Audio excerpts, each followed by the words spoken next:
Sorry that this one is posted so late. I think I told you in class that I had a meeting, and I just got back from it. It's like 3:30 now, so hopefully I'll get this up in the next half hour or so. I apologize for that. Today's lesson is just kind of building off of what we talked about in class today, and it's going to all refer back to this single theme of power. And what we're focusing on right now is, with the absence of power after the revolution, or actually during the revolution, how did the Americans decide to fill that void? And what we're going to eventually lead into is how the problems with how they decided to fill it lead directly to the Constitutional Convention and the controversies that brings up. So if we start right here, this idea of power, again, this is the essence of what we're going to be talking about, and what I would hope that you get out of this presentation today, and I'm going to try to make this one as brief as I can, is to be able to answer these questions. How was the concept of power understood in early U.S. history? What shaped that thinking, and what problems did that cause? So where I'm going to start is with this map right here, and I'm hoping that maybe I can do a quick little drawing. But what I want you to see is that the idea of power initially looks something like this, right? Where it's this is where all power stemmed from London. Everything that they had to deal with in terms of laws and economic management, mercantilism, all of that came from that relationship with London. And what this reveals, as we know that relationship fluctuates, and we have the pendulum and all of that good stuff, what this reveals in America is early political thought, and it boils down to this. I wanted to keep this as simple as possible, but this is what it boils down to: is that there's, in essence, a power struggle in the United States, or in what was going to become the United States. And this power struggle is between two, what they view as two completely different ideologies, and what they believe in is more the second one, and what they felt like they were being subjected to by England was more the first one. So this idea, and I know I've mentioned these before, but now we really need to understand these. Okay, so the first is, and I'm just going to flip back right here, okay, this idea of the distant authority, right? The distant authority ruling over. So power is from the outside, removed from, I don't know why that keeps on happening. That's because of the way I type. From the people. The people have less influence and control over the power, so the idea of no representation. And the power knows the people less, right? They don't understand the issues, or at least that's the perception. The other idea, if we look at the colonies, is that the power comes from where you're from. So here, or maybe to make it even easier, we could do, that's not what I want. Right, make it even easier, we could do the idea of it comes from the capital, from the state or from the colony.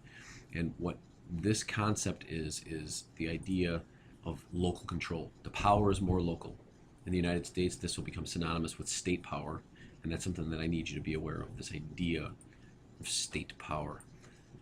The power is closer to the people, in theory.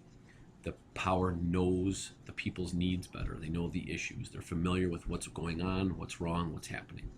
They understand what the people want or what the people need. And so if we think about this, distant authority, local control. Distant authority, local control. This is what they were breaking away from, and this is what they wanted to become. So it should come as no surprise that when they designed their first government, it was going to have very little evidence of distant authority. In fact, everything was going to be based on local control. So when you look at the Articles of Confederation, and if you have your Chapter 5, Section 1 notes, what we see is we could just do a quick comparison of the way that they were living under. Oh, that didn't work. The way that they were living under England, and the way that they designed their government, or the Articles of Confederation. So, for example, One thing they hated, of course, is taxes. Right? Under the Articles of Confederation, that's this AOC, no power to tax. Problem, of course, is that they have no money. If you don't have any power to tax, you have no money. So they're going to have all this debt with no money to pay it off. That's a problem. One thing they hated, he has. They didn't like the king. So under the Articles of Confederation, there's no chief executive. There's no president. The problem with that, of course, is there's no leadership. It's just a Congress. They would argue, the people who believed in this would argue that you don't need it. You have state governors, and that's all you have to worry about. But if we're thinking about the United States, they have no real leaders. They argued that there was no representation. Under the Articles of Confederation, they wouldn't let anything get passed unless there was a 9 out of 13 vote. That means that everybody's overrepresented. You can't get anything done unless you have a supermajority. That makes it difficult to pass things, and so they're not able to really progress or do anything. But that makes sense because they don't want a repeat of distant authority. Even if that distant authority is going to be, it's going to be here in Philadelphia, right? It's still not Georgia. It's still not South Carolina. It's still a distant authority. It's just a different kind of distant authority, and so they didn't give it the power. Again, no representation, so they didn't want anything to be able to change this government without everybody agreeing, so it had to be unanimous to amend the Articles of Confederation. They were angry that their trade was regulated under the British rule, and so they didn't give the government any power to regulate trade. All of this makes sense. You have this lack of unity on purpose, individual control, local control. Some other problems that we see, there's very little law enforcement, there's no treaty enforcement, they can't get troops. They have a lot of issues. But all of those issues, and this is the key to understanding what I want you to get out of this, all of these issues go back to their understanding of power and their problems with power. If we focus simply on this power struggle, the Articles of Confederation make perfect sense because they were fighting away from a distant authority. That's what they were getting away from. So there's no way that under their new government were they going to create a government that gave a new, even though it's closer, a new distant authority the power that they didn't want some other distant authority to have. Whether it was representatives from New York and Georgia in Philadelphia or New York or wherever it might be, they're still removed from the problems in Virginia, the problems in New York. You don't want somebody else voting on their issues. And so they designed these Articles of Confederation. And what you looked at, and if you haven't, I recommend that you go and look at the Deagle page for the Shays Rebellion write-up that I gave you and take some notes on that, because what you have there is a crisp example of how all of these can create some serious problems. Okay, so my goal for you in this is simply to understand how the concept of power was understood in early U.S. history. And in a nutshell, it's understood in two ways.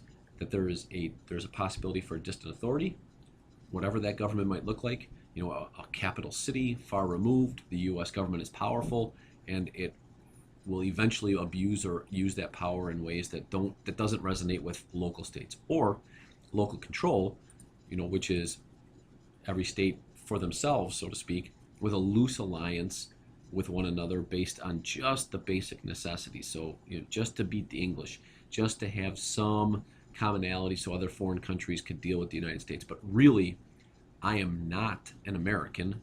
I'm a Georgian. I am not an American. I'm from Pennsylvania. I am not an American. I'm from New Jersey.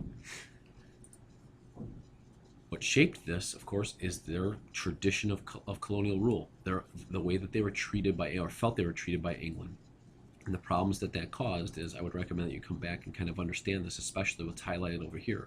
The problems are, they have no ability to raise money, no ability to pay off their debt, no real central leadership.